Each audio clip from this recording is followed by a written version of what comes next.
Hello everybody, welcome back to Sudden Strike, and today we're not going to be doing any missions or anything. We're going to be doing a basic tutorial about how to use the QED editor for Sudden Strike Gold, which comes with Sudden Strike Gold when you buy it on Steam. It should just be in your root directory right here, QED.exe. So yeah, and it works. If you have the CD version and Sudden Strike Gold, it works for both versions interchangeably. It's just that you can't, if you want to play missions on the disc version of Sudden Strike, you can't use like new units that come with gold. But we're not gonna touch that. We're just gonna be using gold. But in this video, we're gonna be covering. We're gonna wait for that car to pass, and then we're gonna be covering how to make new maps, how to put missions on those maps, because this is a mission and a map editor, and how to place units, and probably some player settings. So there's 4 different players. We'll get to that later. And then how to compile it as a single mission, and then just load it up in game, which is pretty easy. This editor. And you just launch it normally. You should get like a little prompt asking yes or no. Just say yes.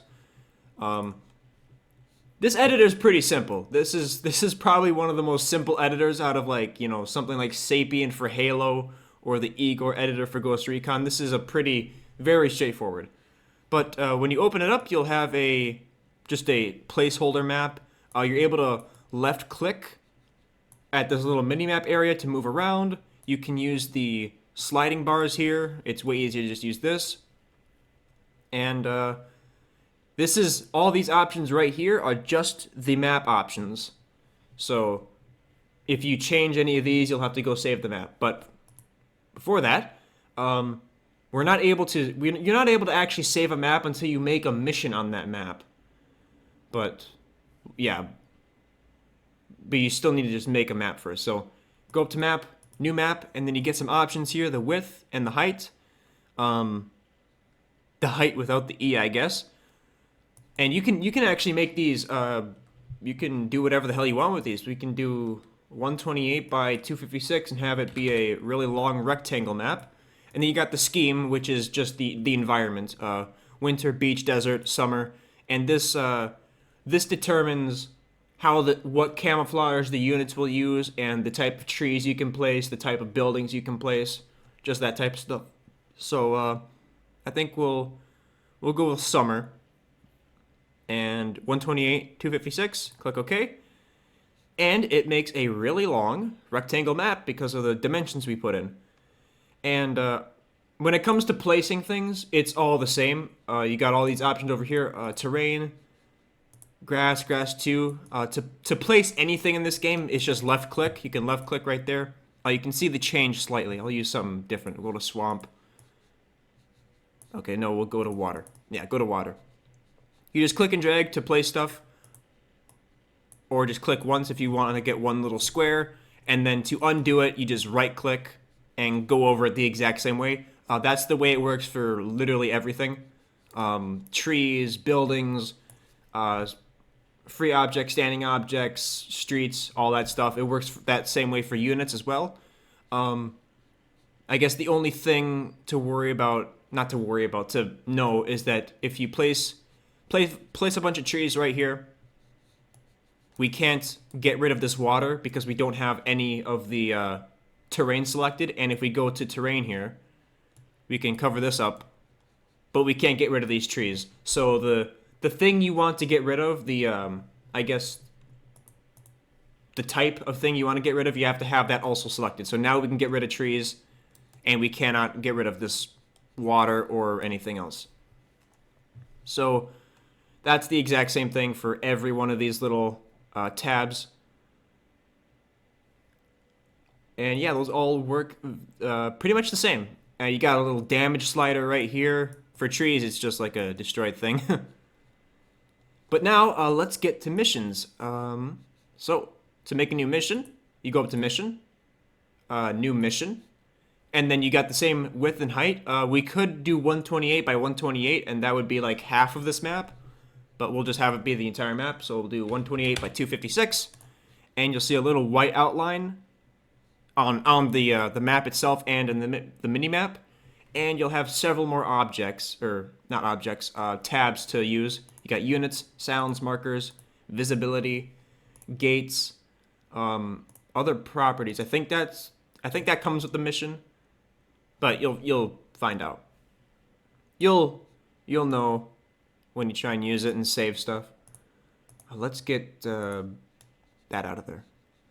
So now, yeah, and all the stuff in the missions. I'm not gonna cover locations, sounds, markers, gates, because that has to do with scripting, and this is just an incredibly basic tutorial. And to be honest, you can have quite a bit of fun with this game without any scripting at all, because it's a pretty simple game. I guess we'll just throw down some stuff really quick, and some of these things, yes, some of these things might be empty, like number 5 on trees when you have summer selected, and maybe, yeah. And basically, the reason this is empty is because this slot, this tab would probably have like winter trees or desert trees in it, but we have we selected the summer scheme when we made the map, so that's why some of these are just going to be empty. I think the objects are going to be the buildings. Yeah, number 3 for buildings on summer is empty because that probably is working for something else. But let's just plop down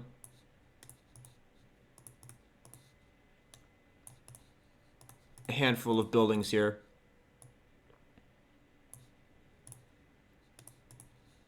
Just to make some basic combat area. And throw down some trees. If you, oh yeah, there's a random thing here, so it's basically going to randomly choose between all of these options, which you'll see once we start placing it down. So you can just randomly have it, or you can manually place each type. So it's just gonna randomly place whatever the game decides. So we'll just place a bunch of trees around here. We could probably, yeah, I think we'll put a bridge together quick. We'll have to get rid of that tree. This water might be a little bit too wide for a bridge. Actually, you know what, we're not doing the bridge. That's way too close to the edge. But here we go. We got some basic, incredibly basic map. And now, time for the units, the whole point of this. So, after you have the mission created, you go to the Units tab, and then to add a new unit, you have to... Oh, by the way, when you create a new mission, you get this huge grid over here of numbers and letters, and each one of these, or a huge spreadsheet, I guess, each one of these little cells is a group of units, and we'll see that later. But yeah, you select units, add new. And then you have this little menu, which is just specifying which type of unit you want to place. So, infantry and tanks, and some trucks, you don't need to do anything with, but some trucks and cannons, you have to add crew to them. Which we're actually not going to focus on that right now. We're just going to place the basic guys. So we're going to place some infantry, some Russian infantry. You got all the different factions. The first one is Russians, second one is Germans, Allies, and then just like random units like snipers that just look the same regardless. And then some extra units. You got the French guys in here and some British troops in here. And yeah, the letter comes after the box. That still messes with my head. I always think like this one is the Russians, but that's the Germans because the G's after it. But that's just weird. But so you have all these boxes where you can just, you know, make it easier to find what you're looking for. So we'll get some Russian submachine gunners. You have all these settings right here. All of these are referring to percent. So you cannot make a machine gunner with 200 hit points, with 200 health, because every machine gunner I think is 120. So this is all referring to percent. So if we were to put this at 50, he would be at 50% health, so 60 hit points he'd be at. So we're just going to have that be 100%. Same for ammo. And same for experience. If you put 50, the max experience is 1,000, so this would be 500 experience, 50% of the way there. We'll do 25, so he's 250% experience. Or 250 experience, a quarter percent. Fuck, whatever, you get the point. And then this is the group, A0, which correlates with each one of these cells. So you just set the group, and this really isn't important. The group, for if you're not doing any scripting, this really isn't important. If you're just placing guys down. So we can do like H7. Do whatever the hell you want. We're just going to leave it at A0. When we do scripting, having all the groups planned out becomes more necessary. And then you got lives here, which the only way you can use lives is through a resurrect script, which again is more scripting, so that we can put 90 lives, you can put 9,999 lives. We'll just leave that at 0. And then when you set all the settings, you get your guy selected, all the settings, then you click this empty white box right here, and it'll change the settings. His little icon will appear right here, and you click OK. And then you'll have this little guy right here, and you place him just like anything else. Anything. And then you can also right click to, if you're hovering over him, right click to get him away. You got these buttons right here to change his rotation. You got this button right here, which it just changes what team he's on. So player, enemy, ally, neutral. Pretty basic. Make sure you before you start placing guys, make sure you get this the way you want it, because you can accidentally place a lot of guys on the wrong team. I've done that many times. But yeah, and then as you can see, the group A0 now has one guy in it when we placed him. And I tried to place him on a tree. If you try to place guys on trees and shit, that happens. But each guy we placed increases that number, so that this is just keeping track of the number of units. And you can change these numbers right here. I think I'm not sure if this changes like literally every guy you placed, or if it just changes the current guy you have selected. So if we go 0, oh, it has to go to at least 1. But I guess we'll find out when we compile this if that only changed the guys I placed afterwards. I assume it would. But there we go. That's just placing guys. It works the same exact way for tanks and vehicles. The tricky part about this is getting guys on cannons and loading truckloads of dudes. So, yeah, we'll do the cannons first. So we have we'll do AA gun. So the first thing to do is to actually just select the AA gun. Experience. Oh yeah, see, it went back to 1, changed it in here. So we'll have that 20. Actually, I don't think experience affects cannons. Whatever, we'll find out. But when we select this, as if we were going to place it, you see these little 2 things, and these are the cargo slots, and this button became available. And if we would try to place it right now, there's 2. You might be able to see it. There's 2 gray dots in the middle of that AA gun. It'll be hard to see. You'll see it when we actually get guys, because they'll be lit up with green. And that's basically telling you that this thing is manned. So, you have this selected, and then to add crew, you click cargo, and then it'll reset your view here, and you have to go get the guys you want to crew it. So we'll have submachine gunners crew it as well. So Russian submachine gunners will reset their ammo to 100, get their experience to 25%. Make sure the group is the same. Technically, it doesn't have to be the same. Like you can have allied units, you can have friendly units, you can have enemy units all within the same cell, and you can have crews in different cells. But it's probably best to keep crews and the things they're manning in the same cell, I would assume. But again, once you have all this set, then you hit this arrow right here, and you hit it as many times as you want. If you want to get a guy out, you just click the out button. This button doesn't seem to do much of anything. But if we go out, then we'll go to, we'll put a rifleman on here. And now it's a submachine gunner and a rifleman. And we just, you click cargo again. It'll go back to this. These guys will be here. Don't click anything else. Click OK. And now when we place the AA gun, those two dots are lit up. So they're going to be units manning that when we load in-game.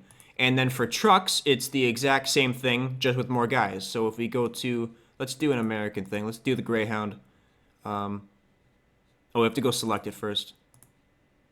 Tanks, allies.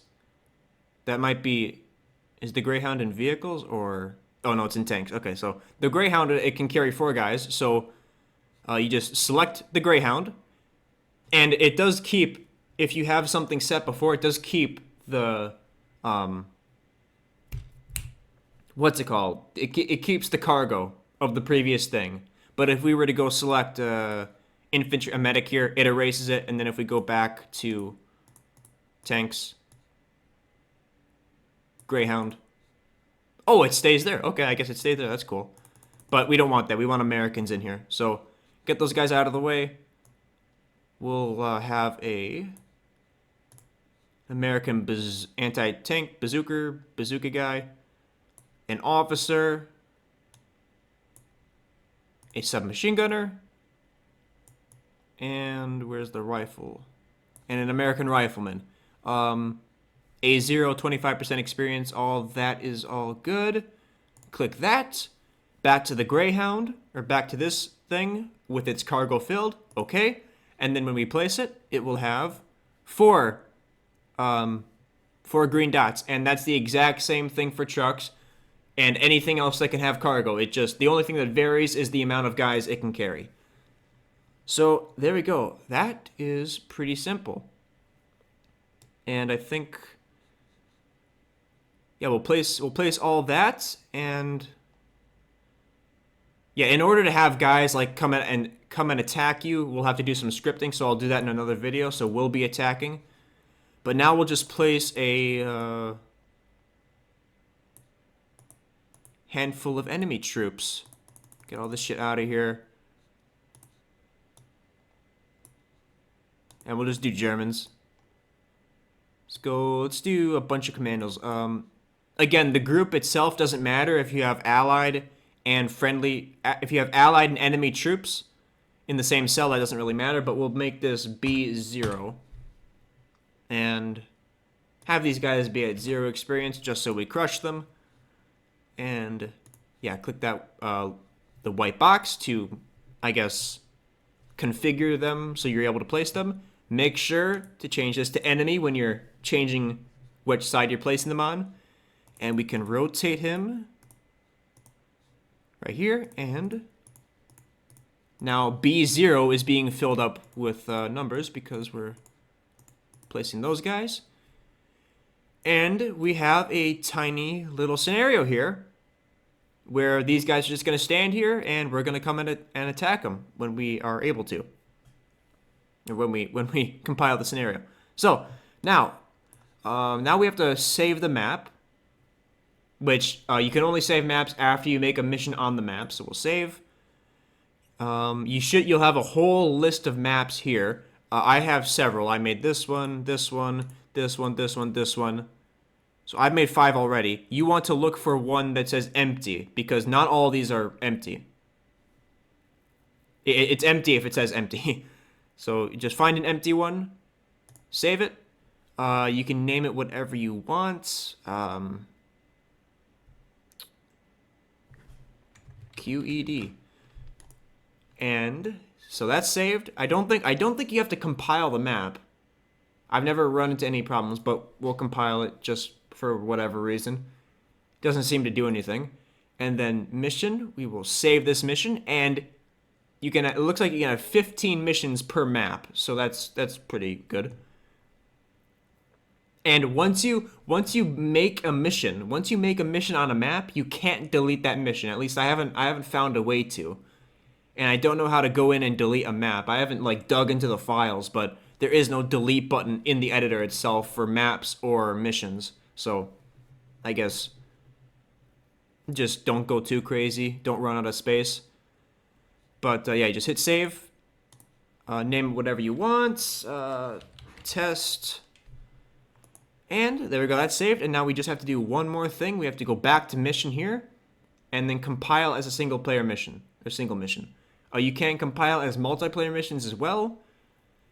And you can also compile as campaign missions, but I haven't gotten that to work yet. You might have to, I'm not sure, you might have to like actually do some scripting for that to compile properly, but multiplayer missions and single missions, you just click on that button and then it'll bring you to the Sudden Strike Gold single missions area. If you click multiplayer, it'll bring you to the mplay folder.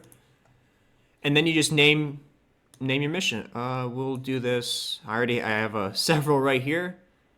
We'll just override Bob test. Name it whatever you want and then save it. And now all we need to do is go launch Sudden Strike Gold from Steam.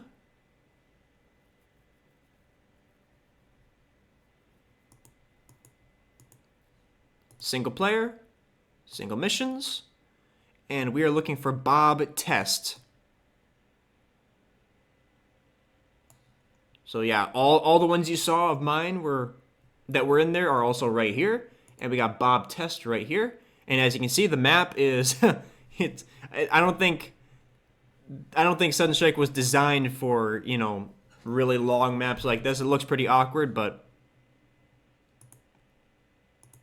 it's still you could do some cool stuff with a really long map like that. But now we will load in here. And we start in the middle of the map. You can change your starting location in scripting. And you can see we have the AA gun manned with a submachine gunner, a rifleman. We have the Greyhound with all the guys we put in there. And it looks like, yeah, we got some guys at 1 experience and then the other guys at 250 experience. And if we press over here, or down over there, we should, oh shit, no, look at this, it's going off the edge right here of the minimap. Yeah, I don't think it was designed for, at least the minimap wasn't designed for a big map like that. Ready to attack. Ready to attack. Go. Yes, sir. Quick. But yeah, you can make some crazy shit in this. Like you don't need scripting to make some fun missions. It's pretty much gonna be just you doing stuff, but you know it could still be really fun. And then when scripting comes in, that's when shit really gets crazy.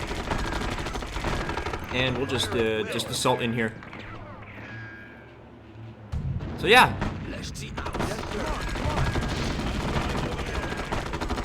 Just kill all these dudes.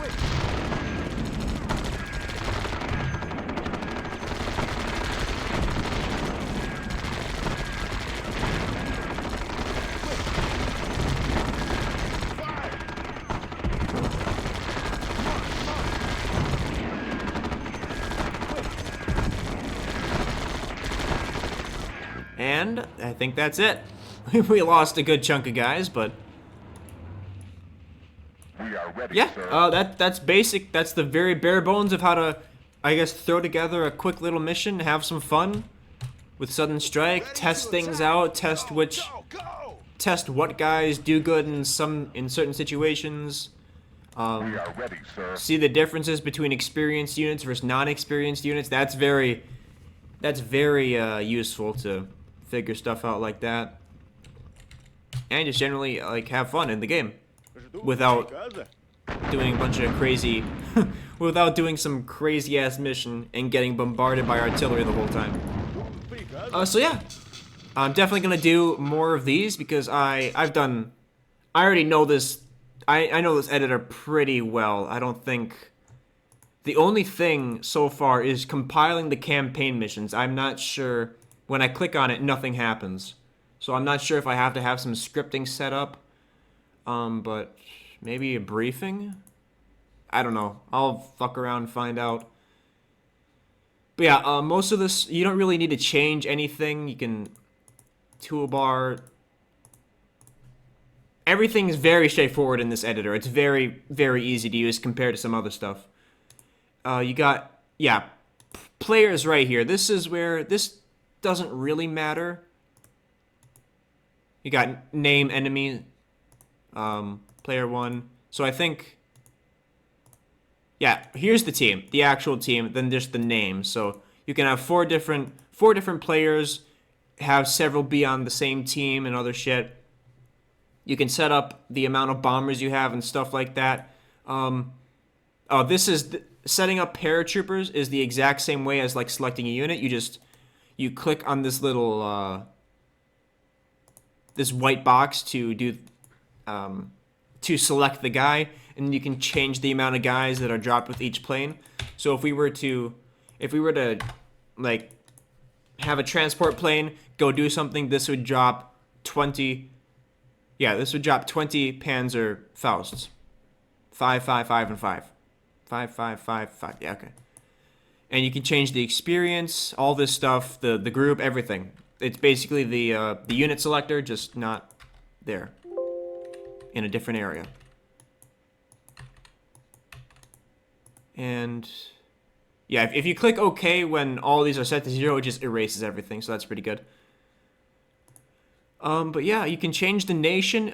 Again, that doesn't really seem to matter either. You can change the color, the direction of the airfield where your planes spawn from. Just pretty basic stuff. Scripts, reserves, groups. I'll probably get to all that next time when I actually do a scripting video. Multiplayer, 2 to 12 players, 2 to 4 teams, just numbers basically. And then text messages. This is to do with scripting. You can like play phrases when a certain trigger is fired or something happens. You can play like that.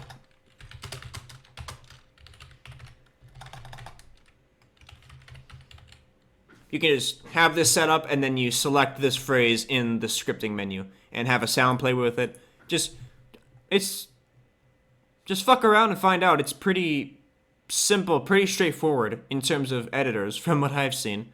So yeah, that's gonna do it for the basics of the QED editor. Hopefully it's helpful. Hopefully it all made sense. And yeah, the most important thing after this is probably gonna be doing some basic scripts like reinforcements, having guys move to locations and other stuff like that. And all of that is relatively simple too. It's not like actual coding where you have to like type out every letter. It's just like block coding. Like they have these preset blocks for you, like mission start, all this stuff. It's pretty easy. You could probably figure out a lot of the scripting just on your own, just by fucking around and seeing what does what. But there are some little things I found out that would be pretty helpful to know if you're just starting. But yeah, that's gonna do it for this. So if you made it here, thank you for watching. If you watch any of my other stuff, thank you for watching that as well. And I will see you in whatever I decide to do next time. So thank you for watching.